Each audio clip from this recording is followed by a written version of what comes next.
안녕하세요, 여러분. 건강지킴이에 오신 걸 환영합니다. 오늘은 여름철에 특히 조심해야 할 주제, 식중독에 대해 깊이 알아볼게요. 혹시 더운 날 먹었던 음식 때문에 배가 아팠던 적 있으신가요?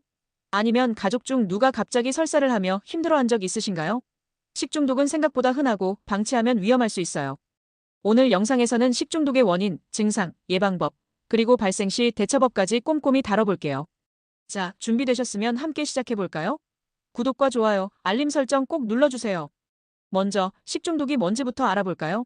식중독은 오염된 음식이나 물을 먹어서 생기는 질병이에요. 주로 세균, 바이러스, 독소 같은 유해 물질 때문에 발생하죠. 법적으로는 식품위생법에서 인체에 유해한 미생물이나 유독물질 때문에 생긴 감염성 또는 독소형 질환이라고 정의돼요. 집단 식중독은 2명 이상이 같은 음식을 먹고 비슷한 증상을 겪는 경우를 말하는데, 여름철 피서지나 학교 급식에서 종종 뉴스를 타죠. 예를 들어 2025년 여름에도 몇몇 지역에서 집단 식중독 사례가 보고됐어요. 주로 날씨가 더워지면서 세균이 빠르게 증식하는 게 원인이었답니다. 여러분도 주변에서 비슷한 경험 들어보셨나요? 댓글로 이야기 나눠봐요. 그럼 식중독은 왜 생길까요? 주요 원인을 3가지로 나눠볼게요. 세균 살모넬라, 대장균, 리스테리아 같은 세균이 대표적이죠. 특히 날 것의 닭고기나 생선, 제대로 익히지 않은 음식에서 흔해요. 바이러스 노로바이러스나 로타바이러스가 유명해요. 손을 안 씻고 음식을 만지거나 오염된 물로 요리할 때 전염되죠. 독소 일부 해산물이나 발효 음식에서 자연적으로 생긴 독소, 혹은 부패한 음식에서 나오는 독소가 원인이 될 수 있어요. 더운 날씨와 습도가 높아지면 세균이 20분 만에 2배로 늘어날 수 있다고 하니 여름철 주의가 정말 중요해요. 예를 들어 캠핑장에서 방치된 샐러드나 제대로 안 식힌 김밥이 문제될 수 있죠. 여러분은 어떤 음식을 조심하시나요? 식중독이 생기면 어떤 증상이 나타날까요? 보통 음식을 먹은 뒤 1시간에서 72시간 안에 증상이 시작돼요.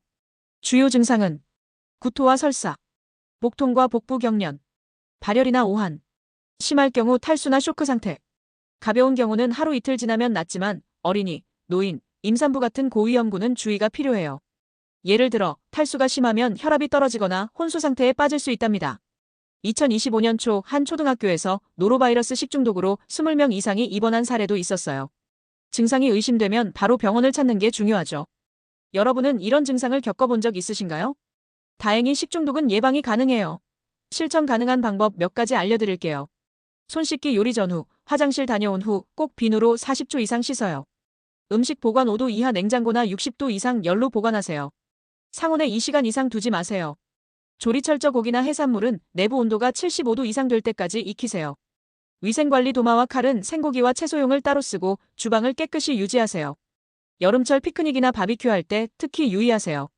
예를 들어 생고기와 샐러드를 같은 접시에 놓지 않도록 주의하면 위험을 크게 줄일 수 있어요. 여러분의 주방 관리 팁도 댓글로 공유해주세요.